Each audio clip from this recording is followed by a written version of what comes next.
Welcome to today's story. You are about to hear the scandalous, untold tale of how the mighty Oyo kingdom was born. A story filled with ambition, betrayal, forbidden love, and ruthless power struggles. The Yoruba people trace their roots to Ile-Ife, where the great ancestor Oduduwa, said to be the first descendant of Orunmila, laid the foundation of a civilization. But what most people don't know is that the rise of Oyo was not a straight path of glory. It was a bloody and scandalous climb to power. Long ago, Ile-Ife was nothing more than a sacred grove. Then came Oduduwa, clothed in flowing white, carrying the staff of Orunmila. He descended with wisdom, knowledge of divination, and the authority to rule. With him came settlers, farmers, and craftsmen. They built shrines, carved wooden idols, and called Oduduwa their father. From his children would come the royal families of the Yoruba world. But though he was revered, Oduduwa's household was not free from jealousy, rivalry, and scandal.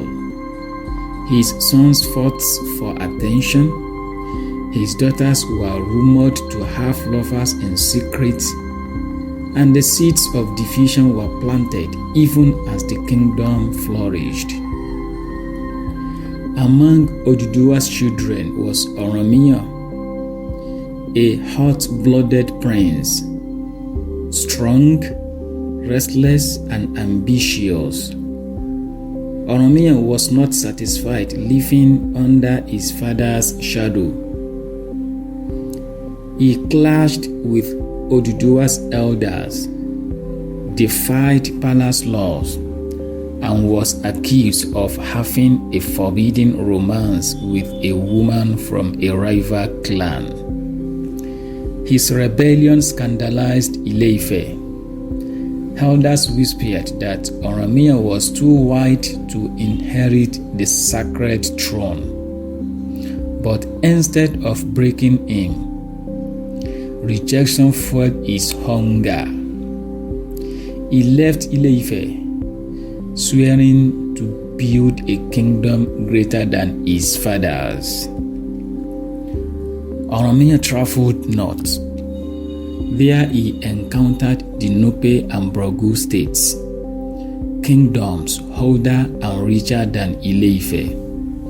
In their courts, he learned diplomacy, warfare, and treachery. The northern rulers welcomed him, but kept wary eyes on his ambition.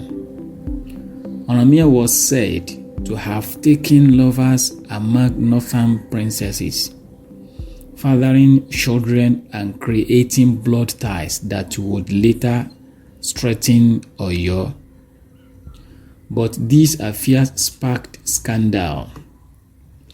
One story tells of him abandoning a pregnant princess when he had no more use for her, leaving her to cause his descendants. Still, he returned south, sharper and more dangerous than ever. Back home, Orunmila shocked the Yoruba elders. Instead of marrying within Ile-Ife, he took a Tapa princess as his wife. Many saw this as betrayal, mixing Yoruba royal blood with outsiders. But from this scandalous union was born a child destined to shake history. Sango, the fiery god of thunder. His birth was marked by storms and lightning, as if the heavens themselves knew his destiny. Sango grew into a man of charm and violence. He was handsome, fearless, and dangerously temperamental. Whispers in the palace claimed that he seduced his father's wife. Some said he killed his own brother in rage, but as a ruler, Sango was unmatched. He revolutionized Oyo's army, introducing psychological warfare, drums that thundered like storms, fire weapons that terrified enemies. His reign was glorious but riddled with scandal. He quarreled with chiefs, mistreated allies, and his fiery temper eventually consumed him. Some say he took his own life in shame. Others believe he transformed into the god of thunder, forever striking down liars and betrayers. But Oyo's scandals did not end with Sango. As the kingdom grew, power became more dangerous. Queens poisoned rivals to secure the throne for their sons.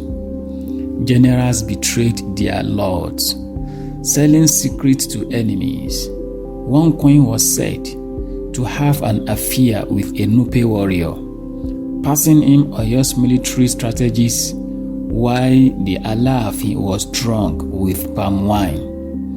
Betrayers shook the palace walls, but Oyo survived, growing stronger with every scandal. Though Ile-Ife was the spiritual capital, Oyo declared itself the military and political power of the Yoruba.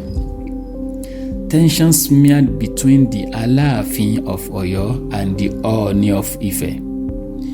In whispers, people claimed that one Alaafin plotted to kidnap the Ooni to prove Oyo's supremacy.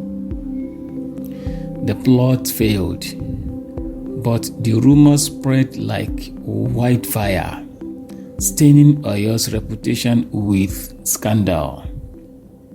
Yet, power tilted. Oyo was no longer just a son of Ile-Ife. It was becoming the master of the Yoruba world. As Oyo expanded, foreign wealth poured in through the Trans-Sahara trade. Horses, guns, and gold enriched the kingdom. But with wealth came corruption. The chiefs of the Oyomesi grew powerful, controlling kings like puppets. If an Alaafin displeased them, they presented him with an empty calabash, a demand to take his own life. Many kings ended in shame, forced into ritual suicide by those who once bowed before them. Behind the grand Calvary and shining palaces, Oyo was a house of fear, betrayal, and dark politics. The scandals that built Oyo also tore it down. Greed weakened its rulers. Rebellions broke out. Enemies struck. Once mighty Oyo collapsed into ruins. The grand palaces turned into dust. The thunder of Calvary became silent. Today, the ruins of Oyo lie hidden in the forest, a haunting reminder that even the greatest kingdom can fall to ambition, betrayal, and scandal. And so, the story of Oyo is not just about glory. It is about forbidden love, poisoned calabashes, thunderous kings, and the dangerous hunger for power. Oduduwa laid the foundation, but it was scandal, ambition, and betrayal that built the Oyo kingdom. Remember, this the next time you hear the drums of Yoruba history. Behind every empire lies a shadow. Behind every throne lies a scandal.